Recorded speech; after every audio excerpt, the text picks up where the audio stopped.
Well, I've spoken many times in my life, but never after Ariana and Deepak. So I want to just share, maybe provide some connective tissue to what we heard this morning and what we heard this afternoon. So this morning, we heard a lot about some of the dissidences of aging and how technology is trying to help mitigate the loneliness of older people. But I remember in writing my first book called Computers for Kids Over 60, which I wrote 32 years ago, and now I'm 64. And I was actively playing Wheel of Fortune on the casino floor last night, not to a lot of good news, but I was having a ton of fun playing Wheel of Fortune. And I remember the line, "We don't stop playing when we get old. We get old when we stop playing." So when we think about the bonus round that the boomers have the next 30 years, we have to think about their spiritual quest. We have to think about the roles that they'll take on. And so I was pleased to be introduced by my reverse mentor, Jeff Michalka, because I always learn so much from the reverse mentors in the room. And I don't know if Jerry Joy is still here, but to see a young person come out of MIT and take on mitigating the loneliness of older people as a quest, or Jeff Maltz of Silverite, who's here as an entrepreneur, to help older people have more fulfillment in transportation. So one of the things we can think about together in our creative quest is how will we work, how will we play, who will we mentor, who will we connect with? And I once asked Michael King of King World, do you reach a lot of baby boomers? And he has 2 shows on television, Wheel of Fortune and Jeopardy, I think, and he reaches 140 million people with those 2 shows. So we have a very esteemed panel today who's going to talk about the research around gaming, about the role in which gaming can play to mitigate isolation and provide connections. And I think just as health and technology and interactivity have come together, if you've been coming to CES like all the men in black who wear silver and black around here for 30 years, it's the first time we've seen people talk about spirituality and technology, about health and digital apps. So this panel is really focused on online gaming, and we have 2 wonderful panelists. So Bob is here from AARP, and Bob is going to talk about the research that they've been doing and some really surprising statistics. Now, I don't know if you all know, is AARP has the best research on this market in the country, and he's going to be sharing a lot of that. And then Fred is here, and he's going to be talking about some of the amazing work that people have and the work that they're doing, not only on gaming that happens where you play words that you send with friends, but gaming that's real time and live. And these companies are not just growing in a tiny way, they're exploding. So the biggest valuation companies are related to some of the gaming environments. So let's start with Bob. Okay. Great. Well, thank you for sticking around. And I should say Jeff Michalka is also my reverse mentor as well. My role at AARP, I'm the Vice President of Home and Family. Technically, it's the My Home and Family portfolio, but for the external audience, we'll just call it Home and Family. And that basically means that it's my role to set strategy and make sure that we're executing on things that are providing social change and also member value around people's homes, and also the way they interact with their families. And so that's caregiving. And in the context of what we're talking about today, that's grandparents. It's interacting with multiple generations. Move along here. And I'm going to connect some of those dots that bring AARP to this particular session, talking about gaming. I never in a million years, several years ago, would have thought that I'd be at CES talking about gaming as a member of AARP, but yet here I am. And it really starts with when we're looking at grandparents. Because at AARP, within our membership and the 100 million of the 60, the 50 plus rather, grandparents are an important big deal. There are 65 million grandparents in the US. AARP probably has 45% of those as members. That's a lot of folks. The slide that, or the number on this particular page that, depending on the room you're in, either gets some gaps or people kind of acknowledge is the 48 being the average age of a first-time grandparent. A lot younger than people typically seem to think, and kind of, I think maybe as a telling sign of what we need to start talking about more. We talk a lot about the boomers, but this year, that means that 48-year-old is a Gen Xer, because the first Gen Xers are turning 48 this year. The other piece within the grandparent realm is they have a lot of money to spend. And certainly with the economy, they're spending on their grandkids. And then with the economy, they're spending more on their grandkids.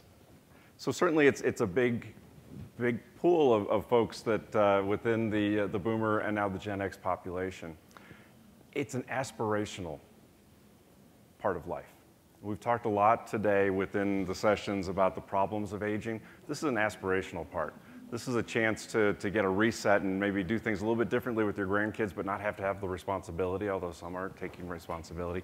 It's overwhelmingly positive. So kind of what we wanted to look at AARP was as a way to figure out, well, what are the things that we can be doing to help improve the lives of grandparents, and what are the things we could be doing for ourselves internally that are going to help the members who do decide to join AARP. And we looked at some of the issues. So it's so positive, but why doesn't everyone get to spend time? What are the gaps that prevent people from spending time with their grandkids? And it's kind of what you would expect. Okay, I live too far away from my grandkids.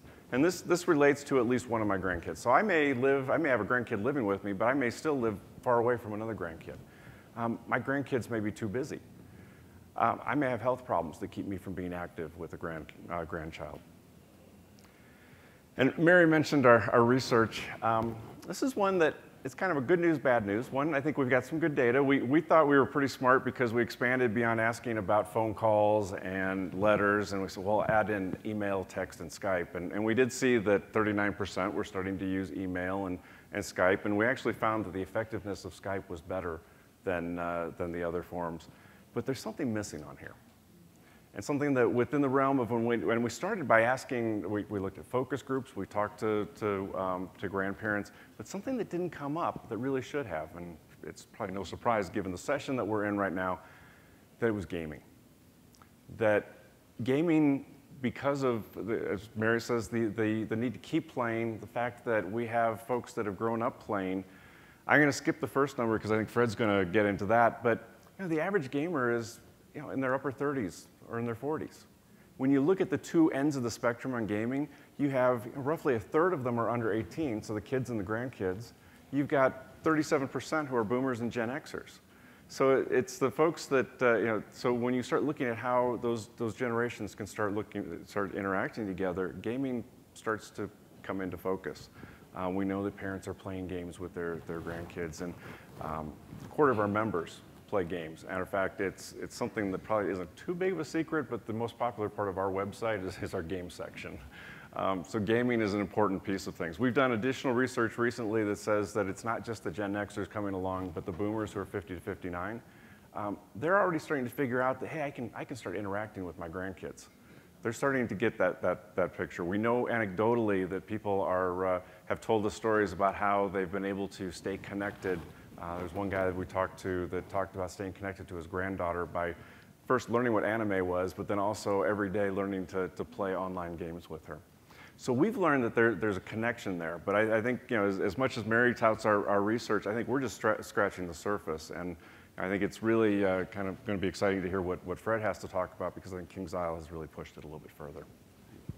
And we see this on Facebook too, where many baby boomers are on Facebook and playing games like Farmville and others. So let's turn to Fred then and Thank you. Examples. It's great to be here. I've actually been coming to CES for almost 10 years now for various capacities, and to see how, well, here you go, how the industry has changed and what's going on. And the last two conferences spoke to some things that I think are really relevant to what we're talking about today. The last one really got into spiritual well-being and health, and they talked about things like stress reduction and staying connected to family members. In the session before that, an application that really focused on bringing an interactive and a family connection through an app on the iPad. So Kings Isle, it's kind of unusual for us to be here. On the core surface, we actually create properties where our core audience is an 8 to 12-year-old. And yet what we have found is when you address that audience in a very respectful way, we make engaging story-driven content, we make it easy to get into, but deep and complex in its play styles, and it's safe and collaborative in its play, it actually speaks very, very well to an older demographic as well. Not getting to a lot of things, but we have over 35 million registered players in the US alone from our launch of 2 products. And over 20% of those are in the what I call the baby boomer plus, so 50 plus demographic. So we have a huge audience, even though on the surface, we actually look like we're a property that's for a younger audience. And gaming is becoming extremely important in this baby boomer and older generation. Again, in the last 2 talks, we really heard about it. As an industry, it's been booming. So since 2008, it's grown over 241%, which is astronomical. And as an industry, it surpassed the revenue driven from the music industry in the US in 2005, and by the movie industry in 2005, and the music industry by 2007. So we hear about it, we know that this is a massive thing, but it's also really growing in areas that are outside of the core gaming space, right? So when we think about big games, we think about the Call of Duties and the warfare games. We don't typically think about some of the properties that are all ages. And what we're seeing is those are actually the fastest growing demographics out there. The one interesting point about my last thing here, the adult females growing and the 50 plus growing the fastest, the one that actually just surpassed them is, and I don't even know if there's a category yet, but the diaper demographic, the under 2-year-old or under 3-year-old still in diapers, is actually the fastest growing demographic right now in gaming. So it's kind of funny when you think about it, how big that is. Now, mention some of the research. So one of the really fascinating things that we have coming to life right now, 2 professors from Trinity University reached out to us almost 2 years ago wanting to do research on cross-generational gaming. And they reached out to us and they said, we've actually interacted with Wizard 101, which is the first property we launched. And we've seen this massive intergenerational gameplay going on. We'd like to actually understand what's going on a little bit more. And it was really fascinating. There's a downloadable appendix I won't go through here. It talks about the methodology and what they did, but some really fascinating things. So they studied over 32,000 playing members of Wizard 101, and we gave them, through a very anonymous and safe process, access to the player behavior data off of our servers. So they were able to actually get the research from responses from the players, as well as mirroring that with the actual playing data, and some really fascinating things came out, one of which is the older players are playing significantly more on a weekly level than the younger demographic. Not quite, but getting close to twice as much time from 50 plus players in Wizard 101 per week than the younger demographic. The other really fascinating thing that came out of that was they seriously understate or underestimate how much time they're actually playing. So it's kind of this interesting dynamic. They're playing a lot more, but they report that they're playing a lot less. And I think that that's actually really relevant because I don't think they're lying, and I don't think they're trying to misrepresent anything. I think they just don't acknowledge it as I'm stepping away from what I do in a daily environment to play games. I think it's a part of what they're doing. Just like I check email, just like I might go on and make a phone call, I'm actually now playing a game 30 minutes here, 15 minutes there. I use it to check in with my friends. I use it to check in with my family. It's an activity that they don't classify as what is traditionally thought of in our society as a gaming activity. One of the other things I think that's really fascinating, and I'll talk about just a few of the high-level things that really resonated from this research, is that much of the activity and the benefits that are cited in the research from the open-ended questions came from what I think, and you mentioned this, is a synchronous gameplay, right? So I play Words with Friends. I play Words with Friends with my mother-in-law. It's an asynchronous thing. I send her a word, 3 hours later, I get a playback, and it's wonderful and it's great, and she absolutely destroys me. But the really fascinating thing is when you play some of these online virtual worlds, it's a synchronous experience. I'm actually within the same environment, seeing the same things that my grandchild or my friends are seeing, and we're solving problems together. And we found through their open-ended responses, that was extremely powerful. So there's in the appendix, and I would encourage you to download it and read it because it's actually emotionally very, very powerful what these people wrote. But there was 5 key categories I really think surfaced and why this is such a positive interaction for them and why it was becoming so integral into their daily life. One was the social interaction, and we heard about that in the last 2 panels, the ability to stay connected. And this is even more important when the person may be housebound, right? May have disabilities where they can't get out as often, and certainly when they are not located close to other family or friends. The cognitive fitness, a critical aspect in this type of gaming and others, staying mentally sharp, mentally focused, and engaging your mind almost like a muscle. The health and well-being. This one actually surprised me the most. I can't tell you how touching it was to read the responses of things like, I've been in pain therapy for 5 years and I've never felt better than when I'm playing and engaged in this virtual world, to I can't run anymore, I lost the use of my legs, but I finally feel like I can now run with my children and grandchildren. It's a really powerful emotion that a virtual world and this technology is enabling people to experience. You know, clearly the keeping touch with family, especially now when we're in a much more transient society and people are moving and no longer living close to home, the ability to stay connected, clearly through letters in the past and through the phone call, the Skype is very, very powerful, but actually staying connected in a way that's relevant, that we're solving things together, that we're sharing the same experience. And mentoring others was one that really came out too. Just because I'm aging doesn't mean that I lose my desire to be relevant and to help others and to really engage with people. So it's really, it's been an incredible experience for us looking at this as why are the gaming programs that are being developed and these online opportunities really becoming a very powerful thing in the aging demographic. Several times today we talked about the stress of caregiving, and I know that's another area, Bob, that you look at. Right. But I was really taken in your research how what happens is someone has a chronic disease, and the baby boomers now are 67. So that means their parents are 20 years older. So their parents are in their upper 80s. When you're 85 to 90, 1 in 3 chance you may have dementia of some form. So now you've got this stressed out sandwich generation adult, and she may be caring for, the new aha in caregiving is spousal caregiving and sibling caregiving. So you might have thought, well, okay, I'll take care of mom and dad, but now I'm caring for this other person.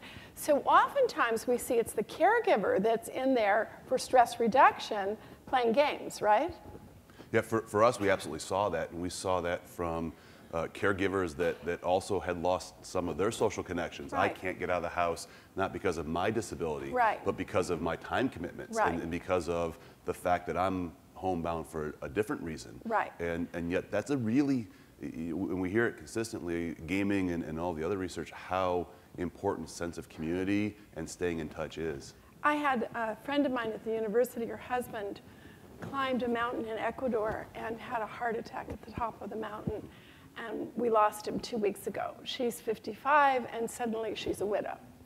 So I started SeniorNet 30 years ago. Gaming was always very popular. Midnight gaming was incredibly popular because loneliness gets deeper as you are in the middle of the night. And you wake up and you were sleeping next to this person for 25 years and now they're not there. So I think that this connection that people see is partly the loneliness. Don't you think that's why ARP had so much game traffic? I think that's a big part of it, absolutely. Yeah. And the ability to do it any time of the day and that fits your schedule, that's that flexibility. And I also think, I remember one time I had a judge say to me when I was running SeniorNet, "Oh, Mary, you remind me really a lot of my daughter." And I said, "Oh, thank you, Judge." He said, "No, that's not a good thing."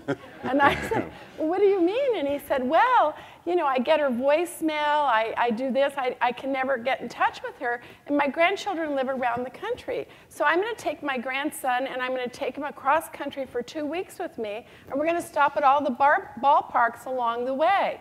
Well, I think what happens is this notion of could you create an environment where the grandparents could play a role in the children's lives that's not just simply buying them a Tory Burch purse for Christmas. Well, and that's definitely, we just did some research recently. We did some focus groups with a group of grandparents, and we basically got them to describe what it is that they really ideally wanted to do. And they told us, well, I want to create memories with my grandchild. So it wasn't about the things. I would love to be able to take my grandchildren places and take them back in time if I could. They're also maybe not necessarily wanting to actually take them on the trip. That was one of the pieces. Right. Or at least be able to get them home at night. So there was and I guess another big part of it is the older the kid would get, the more frustration is that, I don't want to force my grandchild to do something they don't want to do. Right. And, help me figure out something that they want to do that they can tell me. The interesting thing that we found was that, depending upon the age and really the attitude of the grandparent, there were some times that the grandparent would then add in, and I'd love to get them away from those video games. Yeah. And then you have others that are saying, and so I have decided that I can play these video games with them. So there's this dichotomy that realizing that maybe you want to be able to do those things, that may be meeting in the middle. I want to put another topic on the table really fast, and that is the fiscal cliff, because it hasn't come up today, unless you were watching the news. It hasn't come up very much. But I truly believe that the grandparents are paying for a lot of stuff. Yeah. They're paying for health insurance, they're paying for college, they're paying for what happens after college. And so when you look at that, one of the reasons they're so involved in the gaming is it's a pretty reasonable form of entertainment. It's extremely reasonable, and I think one of the other interesting things is not just the idea of going out and buying a game for the grandchild at $40 or $50 or $60. Part of it is, for a very low cost of entry, it's a shared experience, right? So Bob, as you mentioned, it would be great to take the grandchildren on a cross-country trip, but that's time-consuming, it's very expensive, and as you mentioned, the parents aren't there putting them to bed at night, and so some of the new virtual worlds that are appropriate to be in for all ages and yet engaging on multiple levels is helping facilitate that ability to be together and shared experiences and shared memories at a very low cost. And it's also, it's not just the grandchildren. Actually, Fred and I at an event recently had a woman come up and say, I'd like to learn how I can talk and spend time with my son who lives in the basement now, because they'd moved back into the house. And it was like they didn't have a lot of money, but the ability to spend time. And so she wasn't necessarily looking at Wizard 101 or Pirate 101, but she wanted that ability to do something. They didn't have a lot of money. She wanted to make that connection to her son in the basement. And this is, I think, the deepest connection. Grandchildren are the dessert of life. And they're even more important than our baby boomer pets, And so what we want to look at are new ways to engage with them. So I think we should all have some questions here. We only have 3 minutes. So do we have one 30-second question? And then we have a YouTube clip we want to show you. That was a joke. Okay. I was just wondering if you could tell me some more of the specifics about the intergenerational activities that AARP does. It's an area of actually a lot of growth right now, because sadly we haven't done probably a lot with grandparenting in the past. I think most of our intergenerational activity has been around caregiving. So we have a caregiving resource center, really trying to support caregivers in that way. I would say stay tuned. Within the next year, we're looking to bring on more to make it easier for people 50 plus to start navigating and interacting with other generations, looking for good partners to work with.